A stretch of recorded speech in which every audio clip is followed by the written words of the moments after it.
be a dangerous man. Now, being dangerous is not being a threat. They're two different things. All right? And it's not about going out and lifting weights and getting a bunch of tattoos and wearing leather jackets and walking around with your chest and shoulders up, hulking around saying, I'm dangerous. That's very rarely is that a dangerous man. Often the most dangerous man in the room is the quietest man in the room. Motherfucker, the purpose is you. We forget that. Every fucking day I wake up and I don't want to do some fucking shit. I'm like, okay, man, do you want to be a bitch today? Do you want to feel like a little bitch? Do you want to walk around all day knowing that you could, but you didn't? So it's perform without purpose. You have to learn how to get up and do shit when you ain't got no fucking 5K, no 10K, nothing. Nothing exists. Your life fucking sucks. You're in the fucking dungeon. But guess what, motherfucker? I'm still going to get it. Because when that time comes, you'll be ready. You can't fit in and also be exceptional. Both have discomfort. When you fit in, you have internal conflict because you're not being 100% you. When you're exceptional, you have external conflict because everyone sees you as different. Pick one. When your friends start to say, you've changed, remember it's because they don't know how to say, you've grown. It's that little version of yourself that hides deep inside your heart that you are so afraid to even talk about because you're afraid the people around you are gonna laugh. Well, guess what, motherfucker? They're gonna laugh. And they're gonna laugh more if you don't do anything. You're gonna get criticized no matter what you do. If you go hard, people are gonna criticize you. If you stay a lazy piece of shit, people are gonna criticize you. Lazy people do a little work and think they should be winning, but winners work as hard as possible and still worry if they're being lazy. Most people's definition of work is a negative one, which is why they abhor it, which is also why they misunderstand some of the people who quote, I'll say quote here, are successful or ahead of them or whatever, is that both people, one person says the word work and the other person hears the word pain. And so the first step to like becoming more successful is understanding the language that the people who are successful are using. They're actually defining the word differently. And so whatever that thing is that you actually enjoy doing, where you lose track of time when you're in it, even if it's challenging, but usually it is challenging, right? Like it's not easy because then it's boring, right? Which is also why the uncertainty thing is so key, right? To not knowing if it's gonna work or not. You are gonna work though, either way. Is that the people who are, quote, addicted to work make it easy to be addicted to work because they do things worth doing. And I think a lot of it is coming down to making sure that you take the few precious seconds that we have to do the few things that are worth doing for the rest of your life. It just takes work. Shitloads and shitloads of work. Every time I try and dress it up or cut a corner, I get brutally reminded the work just needs doing. The work doesn't care who you are, it just cares that it gets done. Nah, I don't like it. My body hurts, I'm hurting. How do we get through this? And it's a fucking, it's a lab. It's my mental lab. And so when I come home, I'm not forgetting it. And the second, like every day I get done running, every day I get to work, every day I get to study, whatever it is that brings me to that place of knowledge, I come home and that book was mostly written on scratch piece of paper there. So I come home from running and I write everything out. I write everything out, all those things. And as I'm running, I'm talking about it. So all these things that pop in my head as I continue to run, I'm going through it. I'm starting to layer it down. I'm starting to break it down into, okay, that happened. Okay, now let's layer this. Because that's just not how it happened. It just didn't happen that way. What led up to this? And so it becomes me by myself in school. I'm really going to school right now. I'm learning. So when I come home, I write it out. And then I'm able to write it out and able to think about it. It's okay.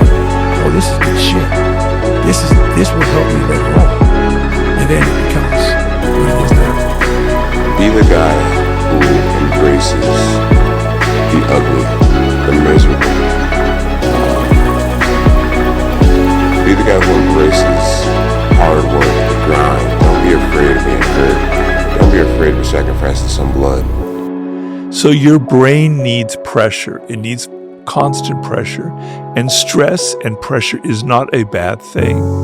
We have this thing where we feel like stress is bad. It's bad for you. Bad. You know, you need to relax, man. You need to chill. Stress will kill you.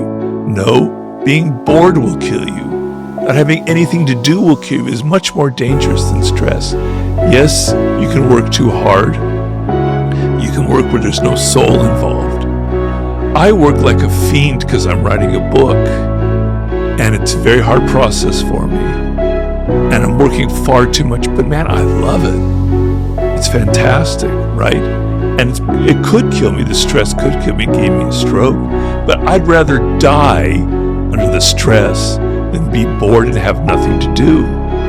Okay? So feeling that pressure, it makes your eyes pop open. It makes your brain focus. It makes you alert. It makes you want to live. It makes everything seem exciting to you. Because you've got to get things done. The dumb shit that I've done or the bad mistakes that I've made, they've taught me.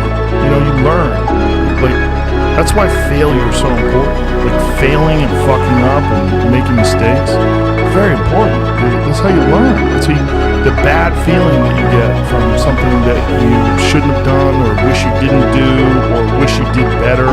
Like, especially failing at something where you half-assed it and you just feel like a fucking loser. Like, that just teaches you.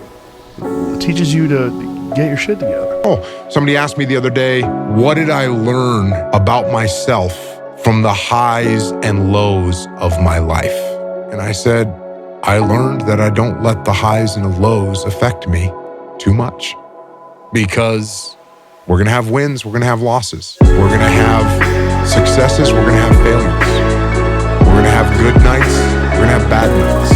We're gonna have good relationships, we're gonna have bad relationships. We're gonna have good ideas and bad ideas. We're gonna make money, we're gonna lose money. All these things are gonna happen. So you gotta realize that it's up to you to decide what it is you truly want. And it's up to you to accept what pain you are willing to accept. Because if you struggle and you flounder and you refuse to take responsibility for yourself and become that version that you know you're supposed to become, you will be miserable.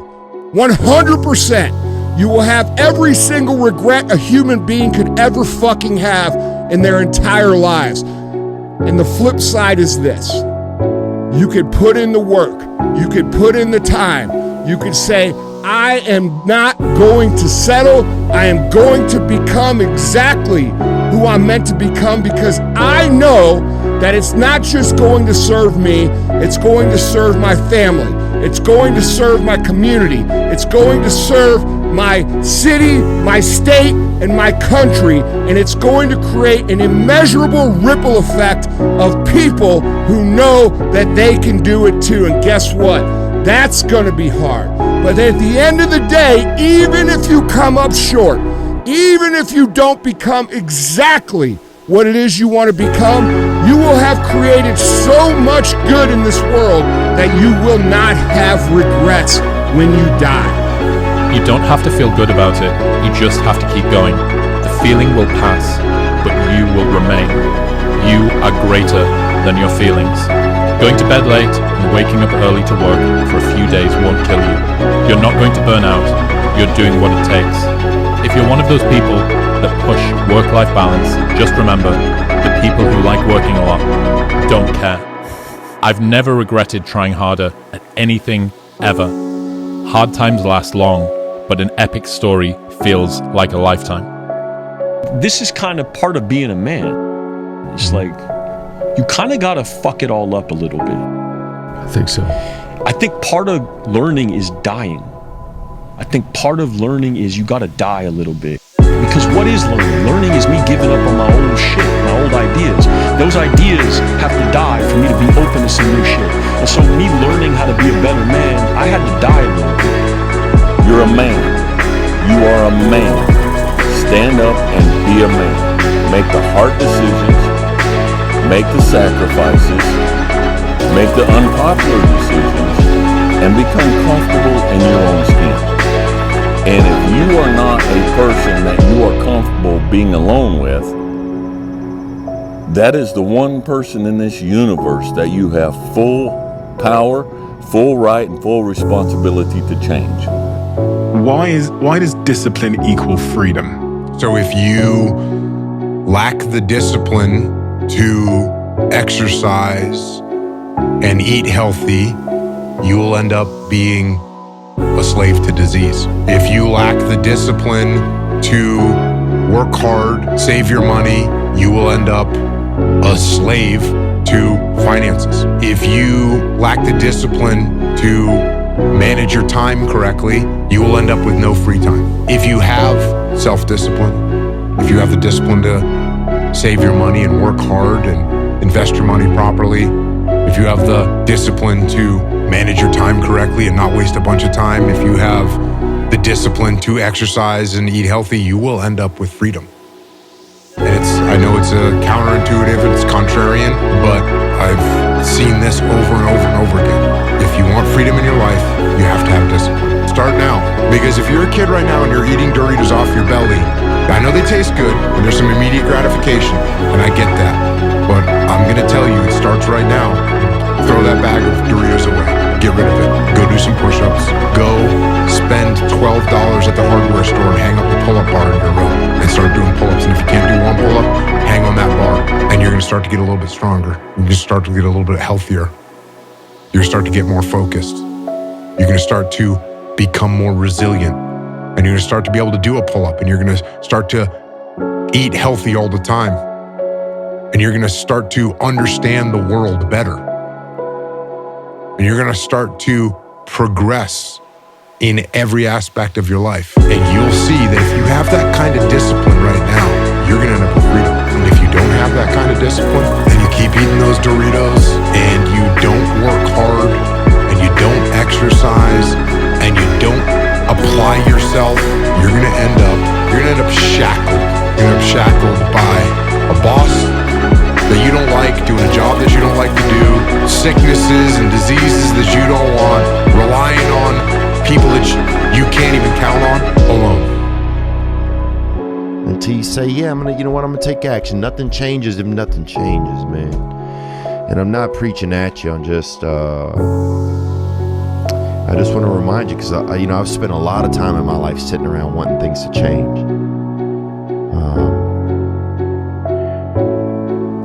And not being able to make them change, and not thinking I could.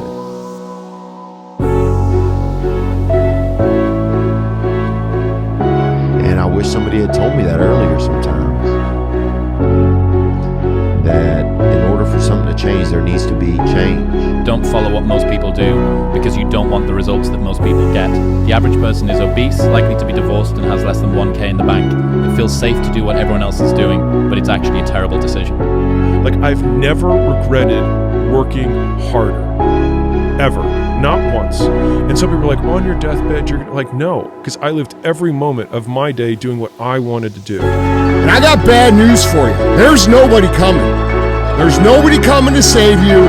There's nobody coming to help you. A knight in shining armor isn't going to ride in and save you.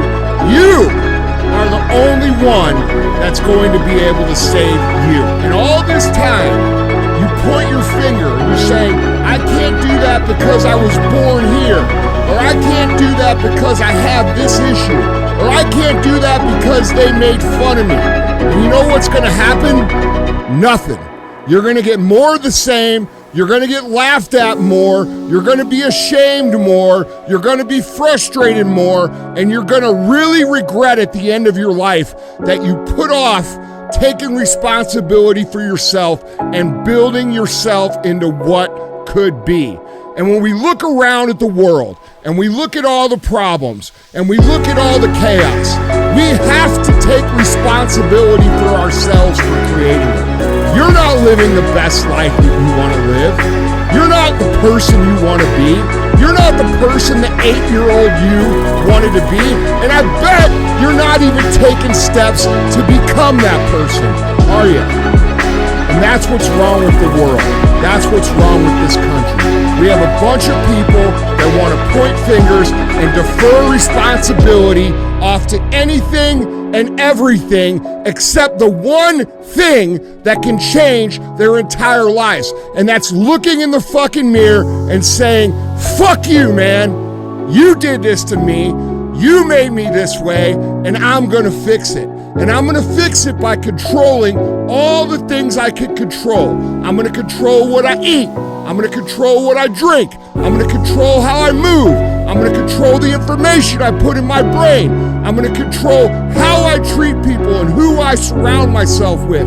And if you control those things, you are now in the driver's seat to create what it is you've always known that you were here to create. Because you always do know what you're here to create. I struggled my whole life, but I ran from it. So I started realizing, man, I gotta start facing the struggle, and I gotta be mentally strong for the struggle.